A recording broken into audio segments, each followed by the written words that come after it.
20 दिसंबर 2024 की सुबह लगभग 5:30 बजे के आसपास का वक्त रहा होगा।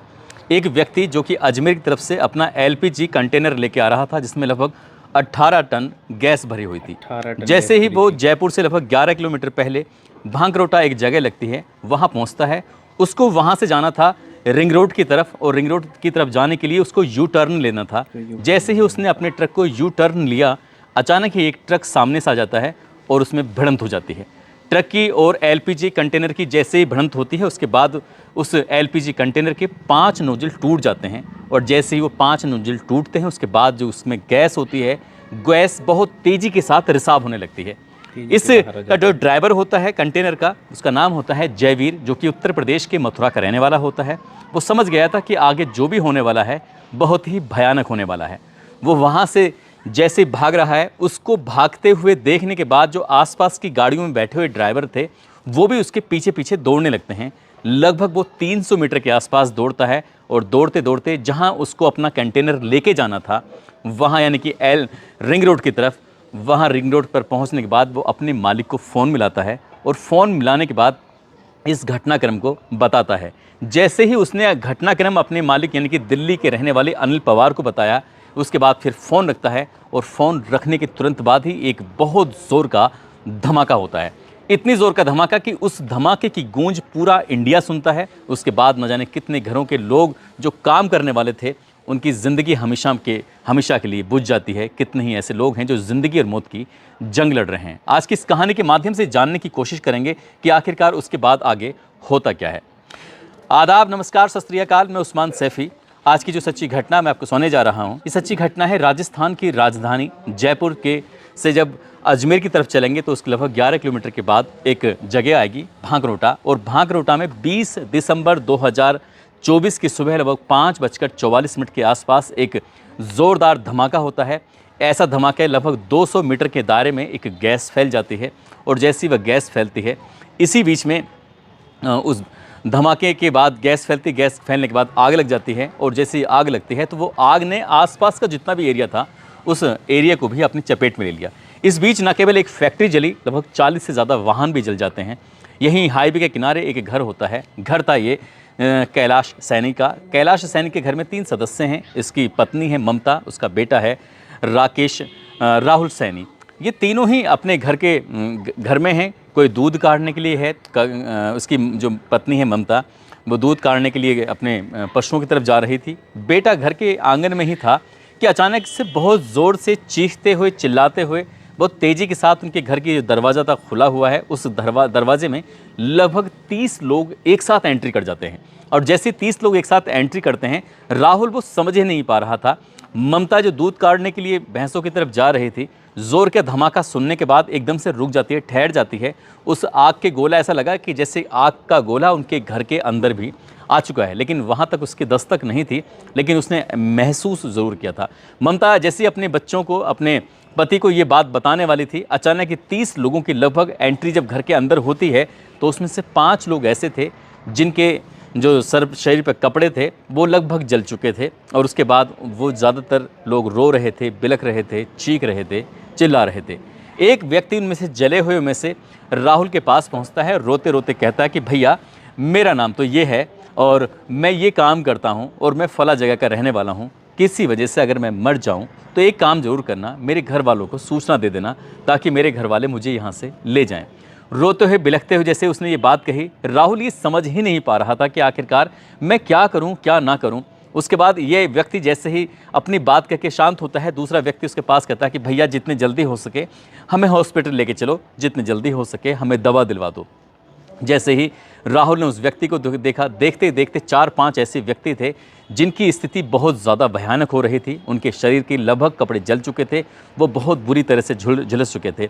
24 या 25 लोग और रहे होंगे, वो भी घर के अंदर थे, लेकिन वो उतनी मात्रा में ना जले थे ना झुलसे थे, लेकिन वो इतनी ज़्यादा भयभीत थे, डरे हुए थे कि वो कुछ कहने की, कुछ करने की स्थिति में थे ही नहीं।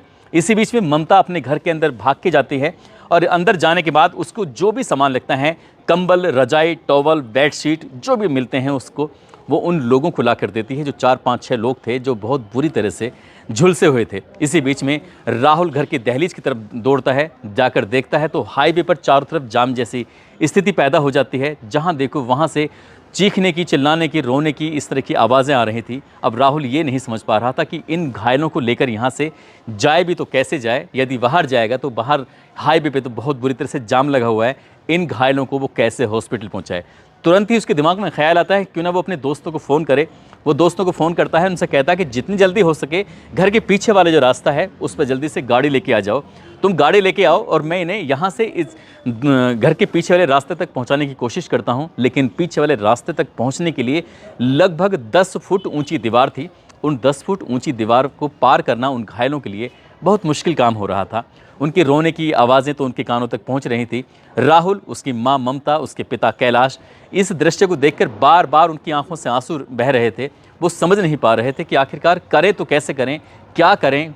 ये जब उनकी सब बस में नहीं था, फिर भी राहुल ने बड़ी हिम्मत दिखाई। लगभग 25 साल का वो लड़का उसके बाद कहीं से एक लोहे की सीढ़ी का इंतज़ाम करता है, उस दीवार पर लगाता है। दीवार के साइड में लगभग 6 उसके दोस्त अलग अलग वाहनों के साथ खड़े हुए थे।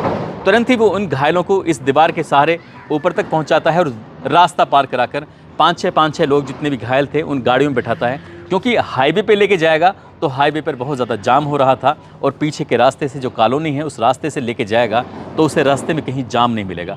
इसलिए उसने समझदारी से का परिचय दिया। शेरा नाम का भी एक लड़का अपने वाहनों को लेकर वहाँ पर पहुँच जाता है। उसके बाद घायलों को उपचार के लिए हॉस्पिटल पहुँचाते हैं। लेकिन जैसे जैसे ये वक्त आगे बढ़ रहा था वैसे वैसे मरने वालों की संख्या भी बढ़ रही थी। बताया जाता है 4 या 5 लोग तो घटनास्थल पर ही मर जाते हैं। 3 लोग ऐसे होते हैं जिसमें से लगभग वो बहुत ज़्यादा मात्रा में जल चुके थे। कहते हैं कि उनकी जो लाशें थीं वो पोटली में सिमट कर रह गई थीं। जैसे क्या उस ट्रक ड्राइवर का जो भिड़ंत होती है एलपीजी कंटेनर से, उस कंटेनर में जो ड्राइवर होता है उसकी भी पोटली सिमट जाती है। एक और व्यक्ति होता है, उस व्यक्ति के भी लगभग 3 ऐसे व्यक्ति बताए जाते हैं जिनकी लाश एक छोटे सी पोटली में सिमट कर रह जाती हैं। अब इसके बाद फिर मरने वालों की संख्या लगातार बढ़ती चली जाती है। 30 से ज़्यादा लोग घायल हो जाते हैं। यदि हम बात करें 26 दिसंबर 2024 तक तो मरने वालों की संख्या हो जाती है 19 और घायलों की संख्या रह जाती है लगभग 14 के आसपास। यदि हम घायलों के और घायल नहीं बल्कि मरने वालों के अगर नाम लें तो मरने वालों में एक हरलाल हैं जो कि गांव राजपुरा पीपराली सीकर में लगता है। अनीता मीणा गांव उसका रोशनपुरा है, तहसील बनेड़िया, मौजमाबाद जयपुर के वो रहने वाले हैं। इनके बारे में मैंने पहले की कहानी में बताया था कि ये राजस्थान पुलिस में कांस्टेबल होती हैं। सुबह का वक्त था और अपने बच्चों को यानी बेटा और बेटी के लिए खाना बनाती हैं। खाना बनाने के बाद उन्हें ड्यूटी पर जाना था और ड्यूटी पर जाने के लिए एक बस पकड़ती हैं और पता चलता है कि जैसे ही बस में वो बैठती हैं एकदम ब्लास्ट हो जाता है और वो उस बस में ऐसी फंस जाती हैं कि अनीता मीणा की मौके पर ही मौत हो जाती है। एक व्यक्ति जो कि उत्तर प्रदेश के रायबरेली का रहने वाला होता है, शहाबुद्दीन जिसका नाम होता है, शहाबुद्दीन अपनी बात को कहने में भी असमर्थ हो जाता है। वो इतना बुरी तरह से झुलस जाता है, हॉस्पिटल पहुँचने के कुछ वक्त के बाद ही उसकी मौत हो जाती है। इसके बाद जयपुर के ही एक जगह लगती है सागनेर, और सागनेर की तहसील नाडा पटवाल मंडल का रहने वाला एक व्यक्ति जिसका नाम होता है राधे श्याम चौधरी। राधे श्याम चौधरी वो होता है जो उस वक्त ये कह रहा था कि भैया मुझे हॉस्पिटल लेके चले जाओ और मैं अपना किराया आपको दे दूंगा। लेकिन वो 2 घंटे बाद ही उसने दम तोड़ दिया था। एक वो शायद किसी कंपनी में वो जॉब करता था और मौके पर ही उसकी मौत हो जाती है। इसके बाद महेंद्र जो कि भादवा तहसील पर्वत सर नागौर का रहने वाला होता है। शाहिद सूरजपोल उदयपुर का रहने वाला होता है। फैज़ान उदयपुर का रहने वाला होता है। राजू राम बवेरवाल जो कि गांव महरोली श्री माधोपुर नीम का थाना का रहने वाला होता है। गोविंद नारायण सदरा सांबर केकड़ी अजमेर का रहने वाला होता है। करणी सिंह के बारे में मैंने आपको बताया था कि जो पूर्व IAS ऑफिसर होते हैं वो इसी घटनास्थल से कुछ ही दूरी पर उनका फार्म होता है और वो अपने फार्म से अपने घर वापस जा रहे थे जयपुर की तरफ। जैसे ये हादसा होता है तो उनकी गाड़ी भी उस हादसे की चपेट में आ जाती है और वो बहुत बुरी तरह से झुलस जाते हैं। परिवार वाले उन्हें ढूंढने की कोशिश कर रहे थे और जैसे परिवार वाले उन्हें ढूंढ रहे थे तब उन्होंने संपर्क उच्च अधिकारियों से किया और उच्च अधिकारियों ने उनके नंबर की जो लोकेशन निकलवाते हैं तो भांकरोटा जगह के पास उनकी लोकेशन निकलती है और पता चलता है कि एक पूर्व IAS ऑफिसर करणी सिंह जिसका इस घटना से कोई लेना देना नहीं था वो भी इस हादसे की चपेट में आ जाते हैं और उनकी भी मौत हो जाती है। संजेश सिंह यादव जो कि गाँव चिर्रा की तहसील पोस्ट सुल्तानपुरगंज बिचमा मैनपुरी उत्तर प्रदेश के रहने वाले होते हैं। ये वही संजेश सिंह होते हैं जिनका LPG कंटेनर से उनके ट्रक की भिड़ंत होती है और ये वहीं बैठे रहते हैं। उन्हें ऐसा शायद महसूस हो रहा था कि उनकी गलती है, कहीं ऐसा ना हो एलपीजी कंटेनर वाला उनके पास आकर चिल्लाए, इसलिए वो विरोध नहीं करते, चुपचाप बैठे रहते हैं, इंतज़ार करते हैं कि कोई आएगा और जो भी उनसे कहेगा वो बाकी देखा जाएगा। अक्सर हादसे के बाद कुछ ऐसा ही होता है, जब कुछ लोग तो भागने की कोशिश करते हैं, कुछ लोग वहीं पर जम जाते हैं और संजेश सिंह ने वहाँ जमे रहने की ही गलती की। काश वो वहाँ से भाग जाता तो शायद वो भी बच सकता था और उसी व्यक्ति की जो पोटली बन जाती है, यानी कि थोड़े से हिस्से में वो उसका शरीर बचता है। इसके बाद प्रदीप कुमार हैं जो कि गांव मुंडरा शाही पीएस हरूरा जिला कानपुर देहात यूपी के रहने वाले होते हैं। नरेश बाबू जो एटा यूपी के रहने वाले होते हैं। यूसुफ हेंगनपुर जिला नूह हरियाणा के रहने वाले होते हैं। बताया जाता है कि ये लगभग 20 साल से ट्रक चला रहे थे और इनके जो लगभग 6 बच्चे होते हैं। जब तक इनकी मौत नहीं हो गई, इनका जो लाश थी घर नहीं पहुंच गई, तब तक परिवार वालों को शायद इस बात की जानकारी भी नहीं दी थी, खासकर बच्चों को, क्योंकि बच्चों का रो रो कर बुरा हाल हो चुका था। विजिता मीणा, जैसे ही विजिता मीणा जो कि बीएड की एक छात्रा होती है, उदयपुर में इसका एग्ज़ाम होता है, एग्ज़ाम देने के बाद उसको वापस जयपुर आना था, तो उसने ट्रेन का टिकट बुक कराया और ट्रेन का टिकट बुक कराने के बाद उसका रिजर्वेशन नहीं होता है, इसलिए उसने सोचा कि क्या करेगी यहाँ पर। वो बस पकड़ती है और बस पकड़ने के बाद जयपुर के लिए आने ही वाली थी। लगभग उसके सफ़र में अभी 7.5 या 8 मिनट का समय बाकी था। वो अपनी बड़ी बहन को फ़ोन करती है कि बहन पानी गर्म कर देना, बहुत थकी हुई हो, आके तुरंत नहाना है और उसके बाद फिर देखा जाएगा।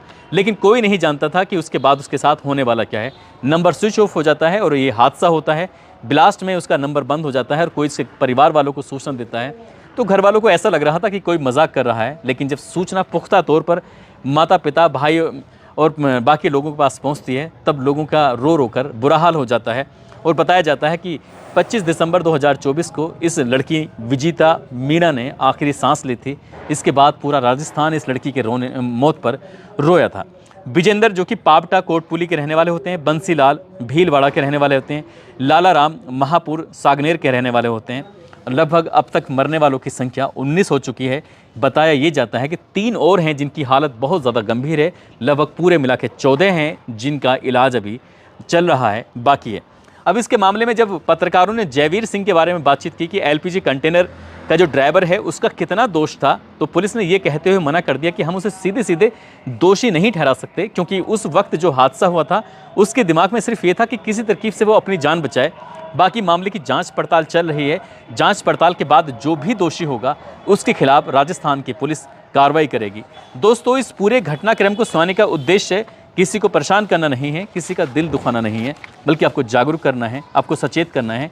और जाते जाते कृष्ण कुमार हैं, साथ ही लखनऊ के रहने वाले अनुराग गौड़ हैं और अंबेडकर के रहने वाले सचिन पांडे हैं। आज इन सभी का जन्मदिन है। इनको जन्मदिन की ढेरों सारी शुभकामनाएं, बहुत बहुत मुबारकबाद। साथ ही कुछ लोगों ने नाम लेने की अपील की है, जिसमें मोहनलाल गुज्जर जो अजमेर से हैं, मोहम्मद इमरान सिद्दीकी, जयप्रकाश मेहता अररिया से, मोहम्मद फराकत अली मेरठ से, अजहर खान मोहम्मद अफजल गोरखपुर से, सहदेव कुमार आजमगढ़ से, सुरेश यादव अमेठी से, अनवर खान महाराष्ट्र से, डॉक्टर नरेंद्र तोमर, अंकित यादव कानपुर से, नीतीश कुमार मंडल, अकबर खान कृष्णा पासवान बिहार से, अजीत कुमार शर्मा राजस्थान से, गुड्डू चौहान, राजपाल सिंह, सुधीर यादव, अहमद हसन रजा उत्तर प्रदेश से। आप सब लोग अपना ख्याल रखें, सुरक्षित रहें। जय हिंद, जय भारत।